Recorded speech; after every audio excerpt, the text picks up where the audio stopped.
น้องโหยพี่น้องเอ้ยน้องโหยนี่แหละแฟนเก่าพอตู้เป็นแก๊ปหรือว่าเมียเก่าคนที่สองป้าบักขาวๆงามๆนาวว่าน้องโหยพี่น้องเอ้ยนี่แหละพอเราบุญแก๊บยักษ์มาง้อขึ้นแล้วพันยามมันลินอยู่ในเฮือนมานั่งมาลินปัญหากับมาเมื่อวานนี้พี่น้องเอ้ยมาแต่เฮ็ดเวียกอยู่จังหวัดระยองประเทศไทยป้าเอ้าคนนั้นนั่นไผโอ้ยไผนั่นน่ะน้องสาวไปหาเงินนำกันบ่อ๋อโดย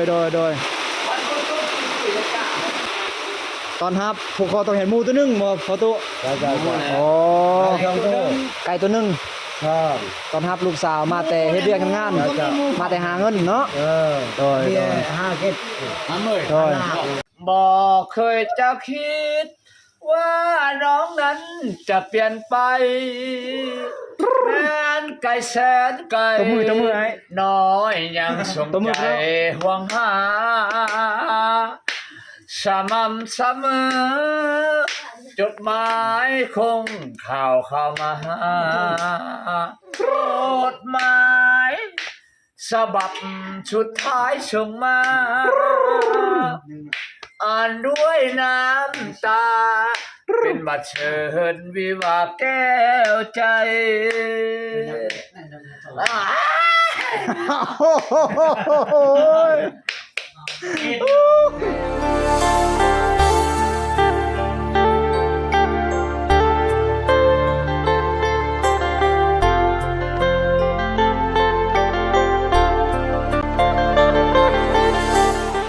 เอาสบายดีทักทายสบายดีสวัสดีในยามค่ำๆพี่น้องเอ้ยตอนนี้บ่าวรัดมาอยู่เฮือนประตูปืนแก๊บแต่ว่าบ่แม่นเฮือนว่าเฮือนเพิ่นก็บ่แม่นเนาะพอเป็นเฮือนประตูขึ้นแก้วเฮือนพ่อเฒ่าเก่าเฮือนพ่อเฒ่าเก่าก็บ่แม่นเฒ่าสิคอยเอาชาโหนอันนี้แม่นพ่อเฒ่าเก่านี่พ่อเฒ่าคนที่2ขออนุญาตพ่อเฒ่าคนที่2พ่อเฒ่าคนที่1ผู้ที่เจ้าคนที่2พ่อเฒ่าคนที่1พ่อเฒ่าคนที่1อยู่เซโนโดยสบายดีเด้อบ่ชูผู้ชูคนฝนกำลังตกแห้งๆพี่น้องไอ้พุ่นปลาเด้อมื้อนี้ถือว่าผู้แขนมื้อนี้ผู้แขนเนาะพ่อเฒ่าเนาะผู้แขนมาผู้แขนจากมาโดยผู้คอต่อแขนตอนรับแฟนเก่าของประตูปืนแก๊ปมาแต่ทำงานแต่จังหวัดระยองพี่น้องเอ้ยหน้าตาสวยสระสาวสวยแบบคนอยู่ในเมืองกรุงเลยนะพี่น้องเอ้ยงามแห้งเนี่ยอยากมางอขึ้นเลยเนี่ยอยากมางอขึ้นเห็นเมียเก่างามเลยพวกน้องให้คนเล็กน้อยตอนครับผูกคอต้องเห็นหมูตัวนึงบ่พอตัวอ๋อไก่ตัวนึงตอนรับลูกสาวมาแต่เฮ็ดเวียกทำงานมาแต่หาเงินเนาะโดย5 7โดยอ๋อตัวนึงนี่แหละเนี่ยกินโดย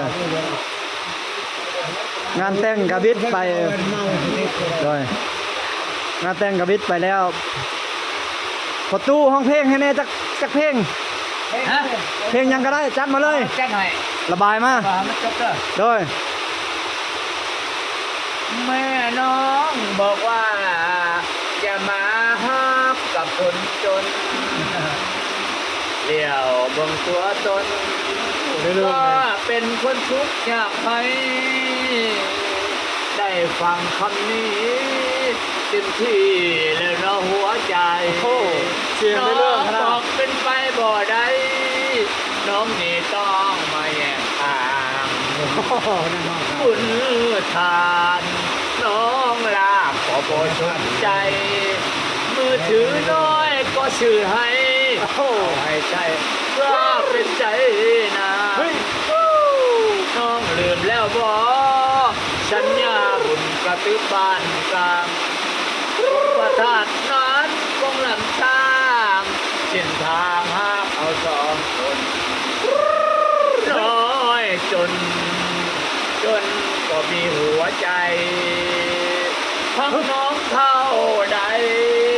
พักไปก็เท่านั้นก็มีความหมาย โอ้เสียงดีเด้อประตูเป็นแก๊ปพี่น้องเอ้ย เสียงบ่ธรรมดา แม่ตื่นตื่นตื่นตื่นเดี๋ยวค่อยเอามาก เอาไปเพลงหนึ่งก่อน โดยเพลงยัง พอจะเพลงหักครึ่งทางเลยนะ โอเคได้จัดมาเพลงยัง หักครึ่งทาง โอเคจัดมา นี่แน่ โดย นะพอหัก ฮักข้างๆเอาเริ่มเลย บอกเคยจะคิดว่าน้องนั้นจะเปลี่ยนไป แม้นไกลแสนไกล น้อยยังสงใจห่วงหาสม่ำเสมอจดหมายส่งข่าวเข้ามาทุกสัปดาห์น้องทุกละสัปหาการหุ่น เสียงเราคักอยู่ไหน บอกเคยจะคิดว่าน้องใจง่ายอย่างนี้ห่างกัน2 ปีคนดีก็เปลี่ยนแปลงพันหลอกให้หลงคอยใจน้อยมาด่วน พอฟังเนาะพอฟังอยู่เสียงเนาะ คนสัญญาอาคาได้เพียงเพิ่งอาทาง จดสุดยอด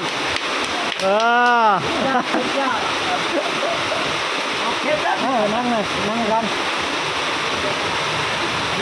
อันนี้ถือว่าเป็นพระเขาสมัคคีที่เราได้หลังจากแล้วจากพิธีผู้แขนพิธีของคนลาวคือว่าลูกหลานไปหาเงิน ลูกหลานไปหาเงินอยู่ในเมืองในหน้ามาหึงแล้วต้องผูกแขนฮับเนาะอันนี้ฮิตของประเพณีเราเคย เวลาเดินไหนจะได้นำได้ไงเนี่ยจะทุก โดย สุภาพนะคุณน้อยดิ โดย จะเอาเลยตลอดเลยเนี่ย โดย ดีเลยดูแลคนมา โดย แย่เดี๋ยวเป็นป้าละ โดยปลาฝนตกแห้งเลย ทุกม้วนนี่ ฝนตกแห้งเลยพี่น้องเลยสุดยอดเลยโดยฝนตกแห้งข้างหน้าเลยปลาผู้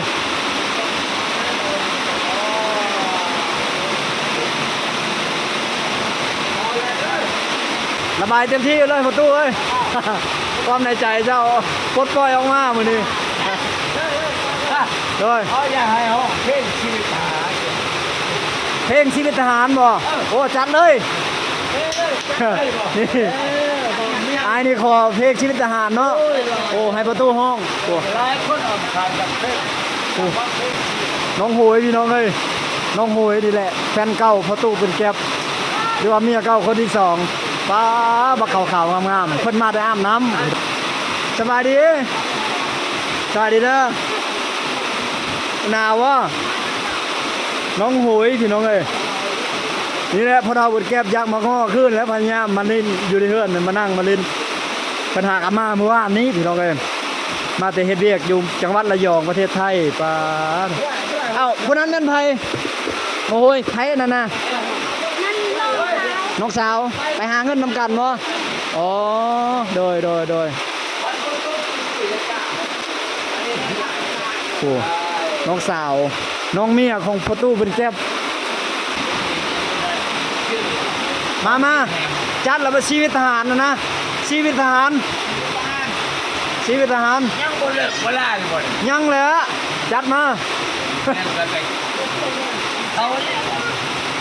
ก็ไปทำไป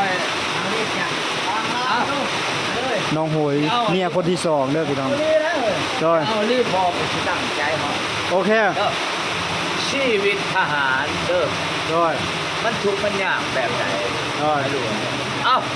โอเคจัดมา อยู่ตรงกลางดอนจิตอาวรณ์ต้องนอนหนาวสั่นชีวิตทหาร ตบมือ ต้อง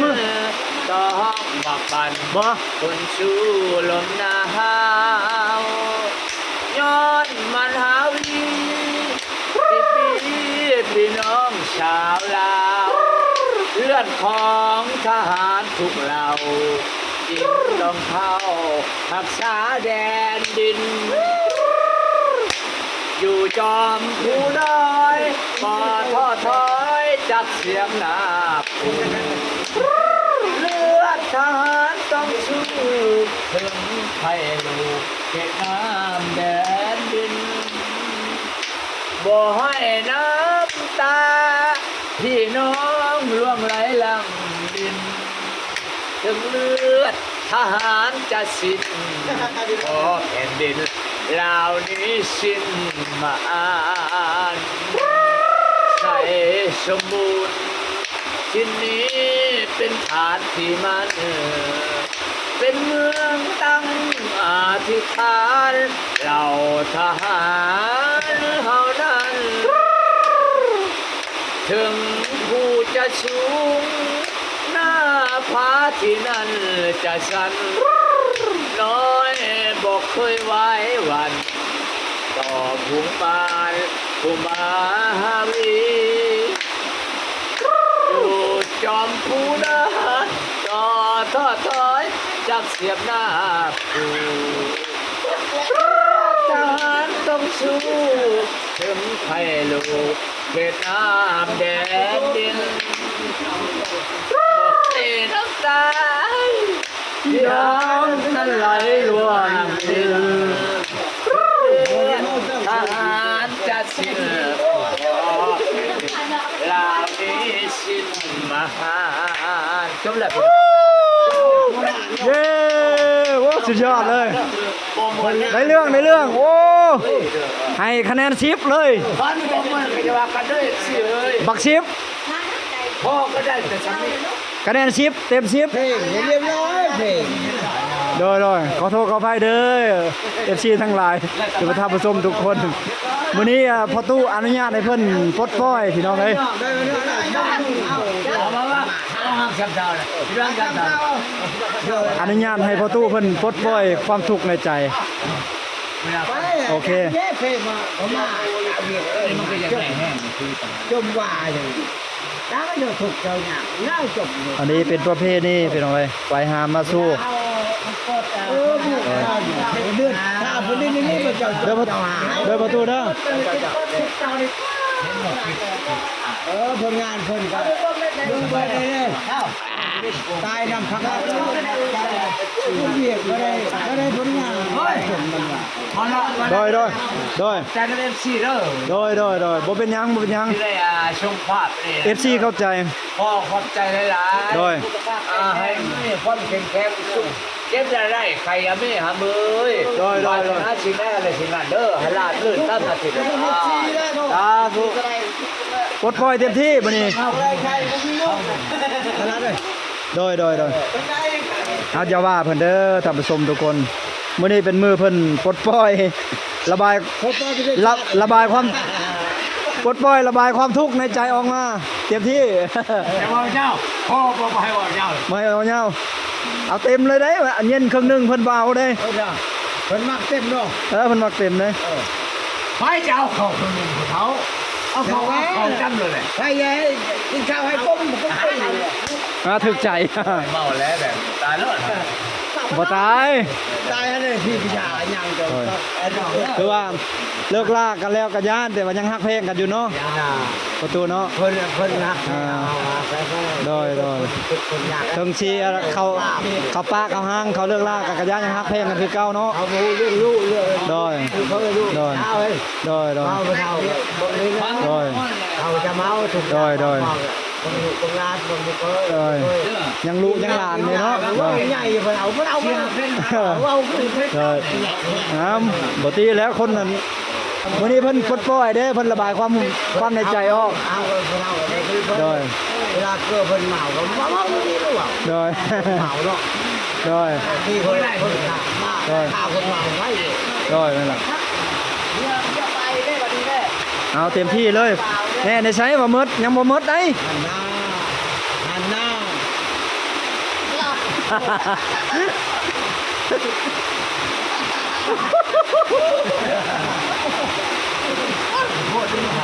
โดย เรียกจังสิคนรับก็ได้แล้วอยู่ในคนทำตลอดเลยเอิ้นคนเนี่ย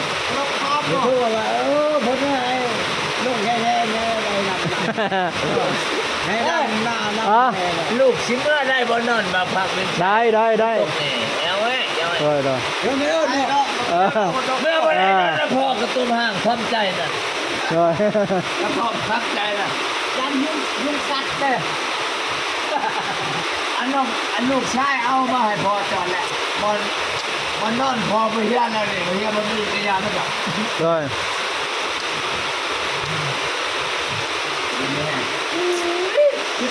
โอ้ยหน่อยคนหน่อยแท้ พอดี มึงแพงแต่พอป่ะให้พอมาเต้นมาให้เขามาทำนี่ จัดให้ตามคำขอ เอาม้วนๆมื้อนี้พี่น้องเอ้ยทักหลายมื้อนี้ฝนกระตกได้ใจขนาดพุ่นตักพาดเด้อหลังจากที่บ่ได้ตกมาหลายอาทิตย์มื้อนี้จัดเต็มที่เลยฝนกัน มาน้ำหนองนี่ปะเราจะมานั่งน้ำหนองมันเลย ประตูบนแก๊บ มีอะไรเล่าเลย ประตูบนแก๊บด้วยสายยาบนประตูบนแก๊บเลย นี่นาบ่าว ด้วย อันนี้นาบ่าวเขาเด้อเนี่ยอันนั้นเขาเป็นคนเนี่ยเก่าเด้อ ด้วย เขาก็บ่ป้าบ่ถึงเขาหักแทงกันเก่านาบ่าว คือว่าบ่ได้เสนอเลยได้มันหอบเลยเด้ เนี่ยจะไป เออ เฮ้ยยังนี่ มองไม่ได้ไม่ขึ้นนะ คือ ไม่ขึ้นเลยมั้ง คือว่า มันคือเนาะ บ่ได้ พอกินไม่ได้เรา บ่ได้นาบ่าว อาจจะเพ่ได้ก็ได้ จะชอบกินก็ได้จะชอบกินก็ได้ เพราะเราไม่ได้เราได้เส้นนั่นนะมันก็มีจะเราจับก่อนจะจับจะจะเพ่จะเพ่จะเพ่พ่อ โอ้มาหาก็ไม่ได้ ไม่เอามาจับตัวนี้ก่อนมันกินไม่ยังไม่เอาแล้วเนี่ยเดี๋ยวจะกลับเงินไม่เอาแล้ว ก็จับก้อนก็เสียไปทำไมก็ได้เรื่องมันจับก็เรื่องนั้นแหละ มาดีคือว่าประตูมันแก๊บมันระบายความในใจออกมาเต็มที่เนาะหลังจากที่โศกเศร้างมเงามา อันนี้ก็ตอบไม่ป้าแล้ว ตัวใดนี่บ่ มันก็ล้างหัวใจเลย ล้างหัวใจเกินว่ะ ล้างความซ้ำ อ้าว ล้างความซ้ำนะบ่เป็นหยังเข้าใจเนาะโดย เขาแก้วเองเขาแก้วนี่สิแพ้ร้านเขาสิแพ้เอาข้าวแพ้เอาน้ำฮอนน้ำตาลน่ะน้ำตาล โดย พอเท้าใจ เอ้า เป็นหัว วิดีโอนี้ก็บ่มีหยังหลายเนาะเดี๋ยวมื้ออื่นบ่รับสิเข้ามาอีกพี่น้องเอ้ย เบ้าดิ สิเข้ามา พอกระมู ถ้าพอตู้เพิ่นว่าสิพาไปไปเปิดใจบัดนี้เพิ่นสิไปเปิดใจได้บัดนี้ไปหาสาวใหม่เพิ่นว่ามื้ออื่นสาวมาแต่ทำงานจากเมืองกรุงพี่น้องเอ้ยมาจากจังหวัดระยองมาแต่จังหวัดระยองเพิ่นว่าเพิ่นสิไปจีบผู้นั้นบาดนี้นะพี่น้องเอ้ยพอตู้เพิ่นแกเพิ่นว่าสิไปจีบน้องผู้ชื่อน้องผู้เพื่อนของเมียเก่าว่าซั่นซะจีบเมียเก่านี่อยากขอคือดีเมียเก่ากะอยากอายนะจะเสียเปรียบก็เลยไปขอจีบน้องผู้ว่าซั่นนะเดี๋ยวมื้ออื่นบ่รับสิตามติดวิถีชีวิตของเพิ่นไปเนาะสำหรับวิดีโอนี้ก็สิจบคลิปไว้เพียงนี้เด้อพี่น้องผิดพลาดประการใดขอโทษขออภัยเนาะ ร้านสิจัดให้ บ่ให้ถือสาเพิ่นน้องมื้อนี้เพิ่นปลดปล่อยความรู้สึกความอัดอั้นตันใจความทุกข์ทรมานในใจความอกหักออกมาในวงแบบนี้แหละทุกคนในโอกาสการผูกคอต่อแขนประเภทนี้การผูกคอต่อแขนของหมู่บ้านเฮาเนาะที่เคยปฏิบัติกันมาตั้งแต่สมัยเก่าแหละแต่ดึกดำบรรพ์ดูร้านไปหาเงิน ติดตามรับชมวิดีโอถัดไปวิดีโอนี้ลาทุกคนไปก่อนเนาะขอโทษขออภัยในความบ่เหมาะสมบางอย่างเนาะพี่น้องเนาะเอาติดตามชมมื้ออื่นอัปเดตใหม่สบายดีบ๊ายบาย พอชิลล์เพลงอะไรมาใช่มา โอเค ก็จะมากันเด้อพี่น้องเอ้ยเดี๋ยวนี้ ปิดท้ายด้วยเพลงนี้ กบวาได้ยังเดี๋ยวนี้ FC เฮาหรือ FC พักยาพอชิลล์เพลงให้ฟังแบบนี้เด้อเอา โดย หักครึ่งทางพี่น้องเอ้ย โอเค แล้วจะว่าหักครึ่งทางหักครึ่งทาง